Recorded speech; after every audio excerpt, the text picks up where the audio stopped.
He deserves a victory lap. He is the director of The Last Dance. Jason Hare joins us on the program. Good morning, Jason. How you feeling? I'm good, man. How are you? I'm good. How does it feel to exhale? Kind of surreal because this is the first day that I haven't literally had to worry about something to do with the making of the show in at least 2.5 years, actually well over that. So, yeah, it's a lot of mixed emotions. I was telling someone last night that it's kind of like how you feel when you graduate, like a high school or a college graduation. You know, for years you say, I can't wait to get out of this place. I can't wait. And then when that moment happens and you look around, you see you're not going to see these people again. You're not going to be in a phase of your life like that again. I get sentimental in those times. This was a significant chapter of my life. I'm 43 and I spent over 4 years on this thing, or almost 4 years in this. That's about 10% of my life that I spent on this story. So it's definitely bittersweet. When's the last time you spoke to Jordan? When we interviewed him in December. Oh, so you haven't spoken to him at all after this came out? No, I don't have a relationship with him like that. No, I've spoken to him, you know, a handful of times my entire life, and half of those are when we sat down for cameras. If I said you get one more question to Jordan, what would it be? Ooh, that's a tough one. We laughed at the end of the final episode, or the final interview. We laughed because I said, anything you want to add? And he said, I think we pretty much covered everything. Yeah. And we both laughed a little bit. I'd have to think about that. You put me on the spot. What's the story that you don't think you got the full answer to? Well, anything to do with Krause, of course, is, you know, I would love to know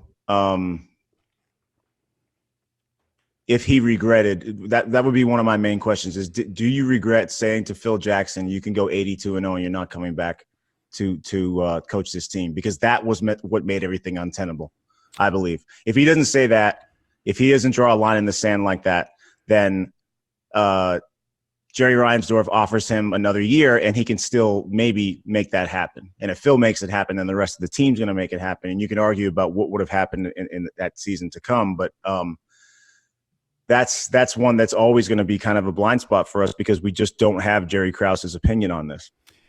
Did Karl Malone decline to be interviewed? Yes. Did he say why? No. He declined through another party. We asked him multiple times. Did you try to reach out through Stockton to Malone, or? Yeah. I figured. Yeah, there were, believe me, we exhausted just about every avenue. We started in January of 2018 on that one because we knew that he was going to be a tough sell. And I tried right up until, I think I told you earlier this month that we interviewed John Stockton on March 10th. We were really up until literally the last possible day to do these interviews. So we tried with Karl. We tried to get them to sit down together. Thought that might be a better option. He'd feel more comfortable with that, but there was just no convincing him. Anybody of note aside from Malone who said no? Brian Russell. Ooh. That, you know what? That was just a no response. We never got anything back from him. And I think, you know, out of respect to Brian, I think he knew what questions we were going to ask. So maybe he didn't want to go there, but there's really nobody else of note that declined. You okay with the pizza story? Now it's food poisoning, not the flu here, Jace? Absolutely. And I can shed a little bit of light on that as well. Okay. So a lot of people I saw online last night, and people were texting me asking, like, what kind of guy eats an entire pizza in a room full of grown men? Who doesn't grab a slice? What happened was that they're on the outskirts of Salt Lake. They're not staying in Salt Lake proper. They're kind of in the suburbs or on the edge of town. And there are limited food options out there. And at the time that George and Gus and Tim Grover, actually Gus wasn't there, but Tim Grover and George and all the security guards ordered dinner, room service was working then. And Michael wasn't hungry, or he wasn't there, I think. So he came back and he was pissed off because they ate without him. So it gets to be about 10, 11 o'clock and he's hungry. This is the story that he told us. Okay. So they find a place that delivers pizza, and he says, nobody touched this pizza. This is my pizza. You guys ate without me. So he spat on the pizza so that nobody else could eat it. And that's how we know that nobody else. Now, did he finish the pizza himself? I don't know, but he did say that he spit on the pizza so that nobody else could eat it. And I think he had been known for doing this. I heard a story one time about how this is public, that he was on a commercial shoot and someone gave him homemade brownies and his security guards were in the trailer and he said, "No one touched these brownies. These are mine." And he spat on them and he went and did the shoot. So, but he did tell us that we didn't have time to put it into the story. But a lot of people said, well, why would he eat an entire pizza? That's why. I was told that he stayed in Park City. Mm-hmm. Is that fair? You said they're on the outskirts of Salt Lake. I was told that Michael would stay in Park City and not in Salt Lake City. By himself? I don't know. I don't know the answer to that. Okay, I don't know if he was by himself. I don't think he was staying with the team. Well, he was with the team, though, in 98. He comes back to the hotel and he's with the team. So I know he stayed with the team in Utah in 98. I'm not sure about 97, but I know we have cameras there. I think he got the same suite every time he went to Utah. He would stay in the suite that had that piano. Well, that's why I didn't know if he was. You said he was on the outskirts, and then somebody said no, they stayed at the Marriott in downtown Salt Lake, which is not very far from the arena. But these are just details here. I'm trying to piece it all together because I want to find out about this pizza thing. And would security allow 5 guys, Jason, to deliver a pizza? And the answer is no. Doubtful, but I don't know. I don't know who was working the door that night. I'm sure no one called, and I don't think Michael called and said, "Hi, this is living legend Michael Jordan. Could you deliver a large pepperoni to my room?" I think it was the pizza's going up to room 522, and there's a conceivable world in which the guy working the front desk says to the dudes, "Hey, that's Jordan's room that you're going to deliver a pizza to." I can't believe that there were 5 guys working at a pizza joint on the outskirts of Salt Lake City. At one, there might be 5 pizzeria employees in that entire time zone at that point. So you worked so hard for 4 years, and this is what I want to ask you about. Yeah. No, I expected it. That's great. If there's no baseball strike, what happens to Michael Jordan? I think he becomes a major leaguer. I think that he makes the White Sox that following year, and I think if he enjoys playing baseball, which I imagine he would have, if he doesn't get an itch too much to come back to basketball, that we're not having this conversation, because I think that he could have finished his career as a baseball player. That's my opinion. I've been down this road in the last 5 weeks or so that I say that now all of a sudden it's a headline that Michael Jordan would have played. That's my opinion. That I think that he was passionate enough about baseball and loved it so much and loved that reset that he got when he went to Birmingham. And I do firmly believe, for myriad reasons, that he would have made the major leagues, including the fact that none other than Terry Francona says he needed 1,000 more bats to get up there. Did he address the baseball strike, and what that meant to his baseball career and his basketball career? I honestly forget. I could look it up right now, but I do know that the baseball strike left a sour taste in his mouth. There's no way he was going to cross that picket line. He was not going to be a scab. He knew that. And I don't think he had any intentions of going back to basketball that year. He was firmly committed because he had hit, I think, 268 in the fall league. He hit 202 for Birmingham. Then he went to the fall league and hit 268 or 264. He was improving, and he was really excited for that season. And then what happened. So he was left really with no choice but to leave baseball and either retire from sports altogether or come back to the Bulls.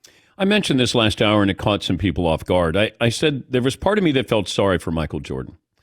And that is, this is who he is every day. We admire it from afar. He lives in this world where everything is competition. Back then, everything. I don't know how much he enjoyed it as much as it was a relief when he won. The expectations were so high. I don't know if he could treat his teammates any differently. And I think that's when he said, the time he sat down with you and he started to tear up, let's break. He didn't want to think. That's just not who he is. He doesn't allow himself to think that way. Do you understand what I'm saying? That I felt sorry for him in some regards, because the people around him back then, Ahmad Rashad and Quinn Buckner, and then the security people that he pays to be around him. I just think he lived in this world that we could never understand, relate to. And you have the great scene where he's on the couch with the cigar and he goes, "Here, this is my life here." Yeah. He was trapped by his success. That's a question of uber fame, right? I mean, that's separate from the torture of being that competitively driven, that you're kind of held hostage by that insatiable goal to win, win, win. And I think that there's probably people who have similar, I don't know if you call it a pathology, but similar mindsets that must be maddening to live within. It's the fame to me that if I had any sympathy for Michael, it would be because of that. Okay. That, I don't know that anyone knew what kind of a prison he was putting himself in when he became that famous at just that time. There's so many aspects to this story that couldn't have happened at any other time. Michael was born in 1963. He turns 21 and joins the NBA in 1984 at the same time that David Stern comes on as new commissioner. This visionary executive who may be the greatest commissioner ever comes in at the same time as Michael. At the same time that satellite and cable TV start proliferating all over the country and all over the globe. At the same time that we're commodifying American pop culture all over the planet. At the same time that Black Americans, Black entertainers are being welcomed into homes. So all of a sudden it's Eddie Murphy and Bill Cosby and Prince and Michael Jackson. This is something that couldn't have happened 10 years earlier. So many of those things happened. In addition to that was the proliferation of electronic tabloid journalism. So you had Hard Copy and Inside Edition and these kind of shows. It was kind of like the prequel to TMZ culture. And Michael was caught up in that maelstrom. And if this had happened 10 years earlier, maybe he's Magic Johnson. And he's not, on gigantic murals halfway around the globe. He's just a national star. Every single thing happened for better or worse. Everything happened exactly at the right time for the story to become what it was. What's the next project? I don't know. I'm getting that question a lot. I don't know. And I was joking to you a while back that I need just a nap and a cold beer, and I still need that. Last night was a late night just because the adrenaline, and I heard from a lot of people after the show, and I Zoomed with my family for about an hour afterwards, and that was a way of bringing us together because of course like all families we miss the hell out of each other right now. So I haven't gotten a chance to really sit back and think about anything else. This is really the first day where I haven't been actively working or worrying about this series, because for better or worse, now it's done. There's nothing I can do about it. It's out there now. It's out in the world. What about the 11th episode? We talked about this a couple of weeks ago. I would love to have Andy Thompson, who was, part of the genius behind all of this, let him talk about, I just think the people behind the scenes in gathering all of this, knowing that it might not ever air and that you're getting this stuff, and we didn't hear the stories of what they were shooting. They kept it quiet there. I don't know. Outtakes would be great. I would like to know when Michael said break, what was Jordan like after he became emotional talking about the way he is to his teammates? When he got up, what happened next? He composed himself really quickly. We had a couple of his people were there. I can tell you that Ahmad was there. Ahmad had come with him because they had golfed earlier in the day, and they're of course really close friends. And I remember Ahmad, like Michael was composing himself, and Ahmad from the corner of the room said, "Kill or be killed." And he started laughing. I don't think he realized, because he couldn't see Michael. Michael was blocked by lights and cameras and things. So I don't think that he could realize that Michael was getting emotional. And I think that he thought that Michael just got tired or had to get up for some reason. So he was joking off camera. And so that immediately put Michael at ease. And, he took a puff of the cigar and sat back down. We rolled pretty quickly. And the thing was, too, I know that you've seen this side of him, is that he snapped right back into it, and he started just busting the balls of one of our camera guys who was wearing shorts and had huge calves. He said, "You got big calves, man. You play football?" And he was a good friend of mine, John Roach. He said, "No, basketball." He goes, "Oh, it's this big, slow white kid, man." And everyone burst out laughing. We're right back into that charismatic Michael. So he knows how to flip the switch. So the headline here is Michael spit on the pizza. So the guys in the room I don't want that to be the headline. No. Oh, you don't want it to be?